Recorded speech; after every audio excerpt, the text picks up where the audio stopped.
tentang debat. Jadi Imam Syafi'i termasuk ulama yang tidak suka debat yang sembarangan, perbantah-bantahan yang tidak produktif, yang tidak konstruktif, yang hanya menghasilkan konflik, hanya nambah musuh. Katanya Imam Syafi'i, termasuk menghinakan ilmu yaitu berbantah-bantahan dengan setiap orang yang membantahmu dan berdebat dengan setiap orang yang mendebatmu. Jadi bagi Imam Syafi'i, tidak semua tantangan debat harus dilayani, tidak semua bantahan harus dijawab dengan bantahan. Nanti lahirnya berbantah-bantahan. Kadang-kadang kalau setiap kritik, setiap debat kita layani, hasilnya tidak produktif, bahkan malah menghinakan ilmu, menjatuhkan status ilmu, membuat orang kadang-kadang yang dikejar hanya menangnya saja. Kalau sudah menangnya saja, benar dan baiknya tidak jadi fokus lagi. Saya tidak tahu, pernah tidak teman-teman diskusi atau debat saking semangatnya biar menang, terus mengajukan segala cara biar menang. Mungkin sedikit-sedikit ditambahi bohong, sedikit-sedikit ditambahi sumpah, sedikit-sedikit ditambahi pelintiran-pelintiran data, dan lain sebagainya. Ini tidak saja dosa dari bohongnya, dosa dari pelintirannya, tapi juga dosa karena kita menghinakan ilmu. Jadi menghinakan ilmu itu memposisikan ilmu sebagai rendah karena kita lebih menomorsatukan kemenangan kita dalam berdebat, dalam berbantahan. Makanya harus hati-hati. Kalau pakai kalimatnya Al-Quran, berdebat itu kan ditambahi garis bawah billati hiya ahsan, harus dengan baik. Karena kalau tidak hati-hati, ya mungkin kalian menang berdebat, mungkin kalian menang dalam berbantahan, tapi yang kalian dapat hanya dosa dan kehinaan, karena kalian menghinakan ilmu. Jadi Imam Syafi'i menyarankan, ya tidak semua yang mengajakmu berdebat harus dilayani, harus dilateni. Ikuti dan lakukan debat yang baik, debat yang produktif. Selanjutnya Imam Syafi'i juga menyatakan, aku tidak pernah berdialog dengan seseorang dengan tujuan aku lebih senang jika ia berpendapat salah.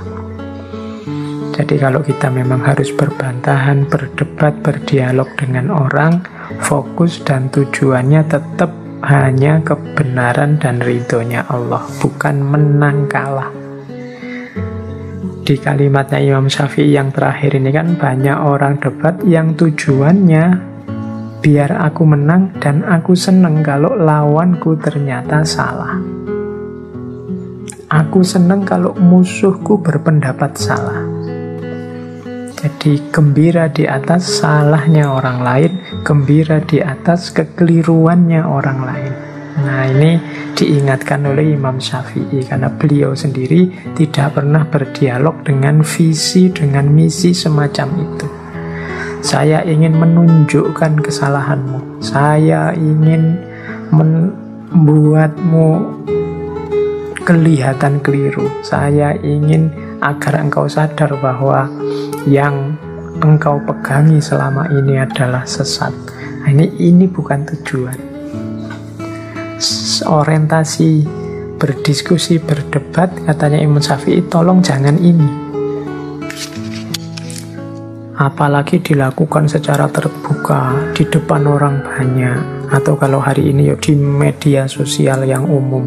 Yang ini kan sering seolah-olah memang kita ingin menunjukkan betapa hebatnya kita, betapa lurusnya kita, betapa pinternya kita, dan betapa rendah dan kelirunya orang lain. Nah, ini nasihat dari Imam Syafi'i. Bahkan menurut Imam Syafi'i, kalau memang kita ingin meluruskan orang, menasehati orang, kalau bisa sebisa mungkin ya secara tertutup, diam-diam. Kata Imam Syafi'i, orang yang menasehati saudaranya secara tertutup berarti ia telah berbuat baik kepadanya dan menghargainya. Dan orang yang menasehati saudaranya secara terbuka berarti ia telah membongkar keburukannya dan menghinanya. Jadi mengikuti petunjuknya Imam Syafi'i ini, ya kalau memang ada sesuatu yang harus diluruskan, yang tidak pas dari saudara-saudara kita, teman-teman kita, beritahu dia secara tertutup, secara privat. Kalau hanya harus pakai medsos, ya pakai jalur pribadi, pakai private message. Jangan disebar, jangan diumbar kejelekan temanmu kemana-mana. Karena kalau engkau mengumbar, membongkar kejelekan, kehinaan temanmu kemana-mana, namanya bukan menasehati, tapi engkau sedang menghinanya, engkau sedang membongkar aibnya. Jadi ini nasihat dari Imam Syafi'i untuk kita hari ini. Mungkin ya yang aktif sekali di medsos, kadang-kadang kita tidak sadar terpancing untuk berbantahan dan berdebat. Pastikan kalau memang harus berbantahan dan berdebat, billati hiya ahsan, gunakan cara yang baik, bukan cara yang menyakiti. Kadang-kadang kalau kita sudah tidak setuju, apalagi marah sama orang, apalagi tersinggung sama orang, misi kita kan bukan lagi misi kebenaran, tapi gimana teman kita merasakan sakit yang sama, tersinggung yang sama, kecewa yang sama seperti yang kita lakukan. Jadi kita mengharapkan sakitnya dia, mengharapkan tersinggungnya dia, mengharapkan kecewanya dia.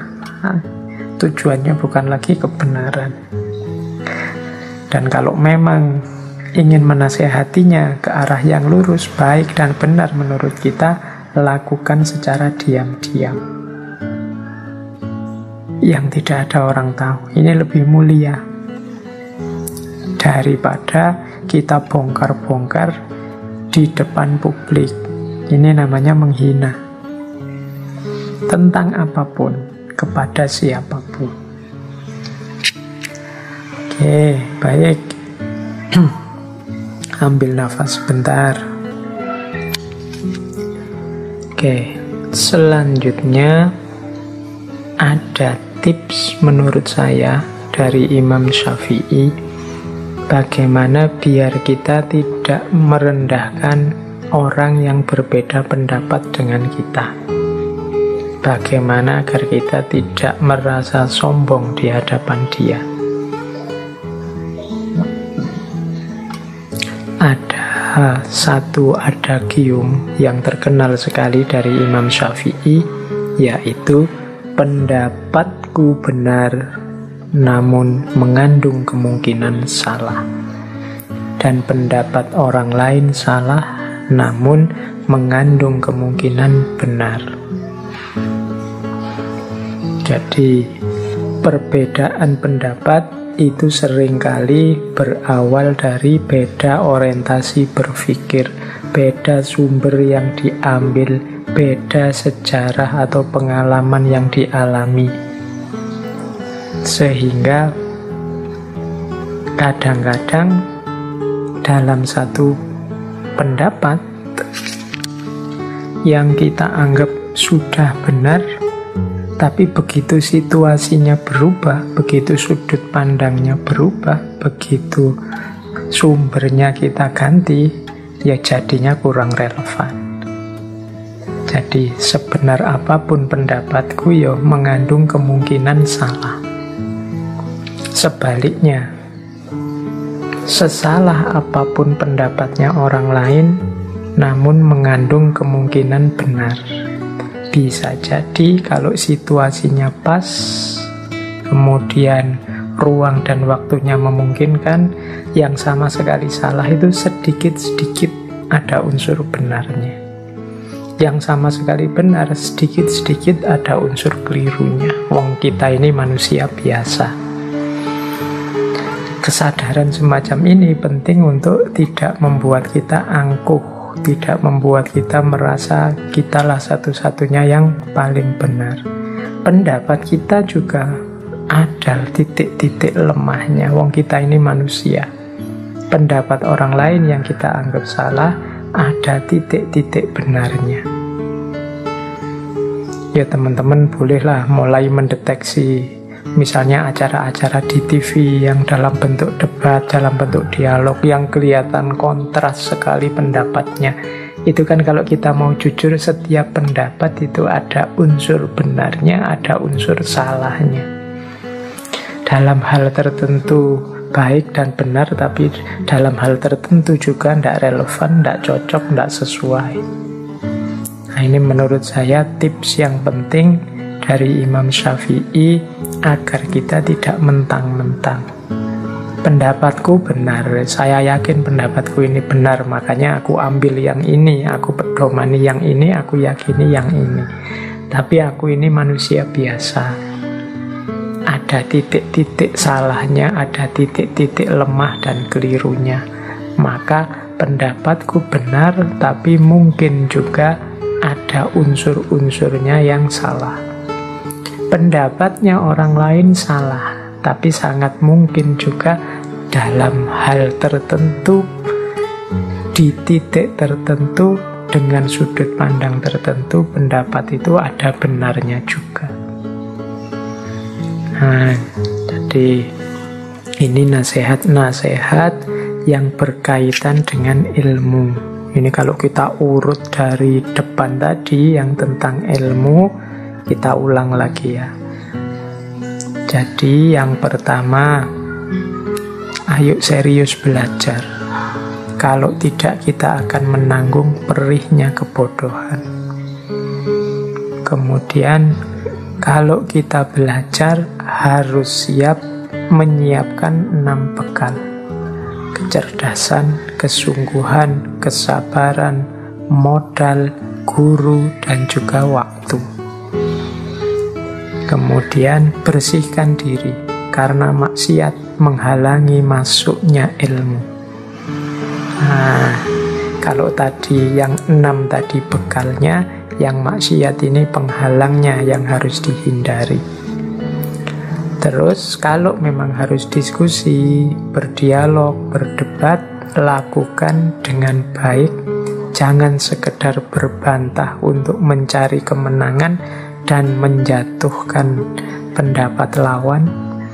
Kalau memang harus menasehati yang berhubungan dengan aibnya saudaramu, nasehatilah secara tertutup, biar nasihat tidak berubah jadi penghinaan, tidak berubah jadi pembongkaran aib. Kemudian yang terakhir dalam ranah ilmu, yakinilah bahwa pendapatmu yang benar, makanya engkau harus yakin, tapi juga sadarilah dalam pendapatmu sangat mungkin ada kemungkinan-kemungkinan keliru. Engkau pasti juga yakin pendapatnya orang lain itu salah, tapi siapa tahu ada titik-titik tertentu dalam pendapat orang lain itu yang benar. Oke, jadi ini hikmah di ranah ilmu. Kita lanjutkan sekarang hikmah di ranah sosial.